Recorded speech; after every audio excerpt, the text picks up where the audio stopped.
Juk savo laiku ir 91 metais, 91 metais labai daug staigiai persirenkė.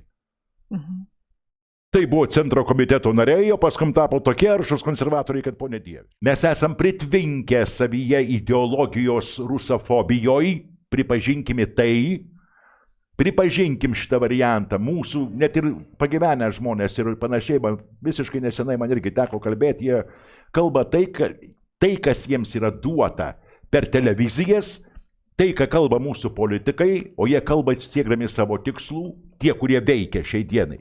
Ir pozicija, ir opozicija. Aš apie tai net nesiginčiu. Aš suprantu, kad tai yra kopija Ukrainos sukurta šitoj parapijoje.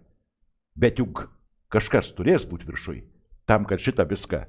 Arba mes susipjausim tarpusavį ir turėsim pokarinį variantą, kada partizanai buvo vienoje vietoje, o stribai buvo kitoje vietoje. O šitų rėkiančių yra ir nemažai, ir jie turi ginkluotą, bet juk yra paprastas dalykas. Tu gali turėti šovinių tam tikrą, kiek generolinu pasakyti, iškai tam tikrą amunicijų, atsargos panašiai taip toliau. Tu gali išeit bandyti, bet juk kai tau pinigus uždarys, srautelių uždarys ir nebus už ką pirkti, bet nebus Nausėda iš kur gyvent. Didina Nausėda. Tai daro tą pačią klaidą, taip, ką darė Janukovičius savo laiku ir ką darė, reiškia, būtent tikėdamas, kad taip galima nusipirkti savo, reiškia, ramybę. Nepanašu. Taip, bet ne tautai. Šitiems dalykams reikia uždarinėti. Ir savo nesigaus gėdė.